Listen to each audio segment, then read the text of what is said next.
Hello everyone, তো তোমাদের সাথে আমি আজকে শেয়ার করব আমি ঘরোয়া পদ্ধতিতে চুলে যেভাবে স্পা করি। তো দেখো, আমি অ্যালোভেরা জেলটাকে নিয়ে নিলাম, তারপরে পেঁয়াজ দিয়ে দিলাম, নারকেল তেল দিলাম, তারপরে চা পাতাকে ফুটিয়ে ওটার জলটা দিলাম ছেঁকে, ঠান্ডা করে এটাকে মিক্সিতে পেস্ট করে।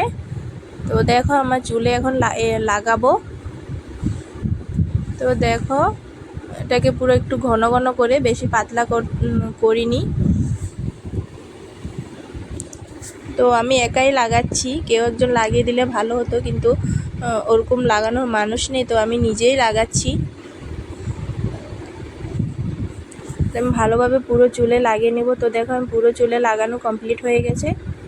তো ওটাকে লাগিয়ে 1 ঘন্টার মতো রাখতে হবে, ভালোভাবে শুকিয়ে গেলে। তো দেখো, আমার এখন পুরো শুকিয়ে গেছে। তো স্নান করে এসে দেখো, চুলটা অনেক শাইন করছে। তো এটা লাগালে চুলটা অনেক সিল্কি হয়,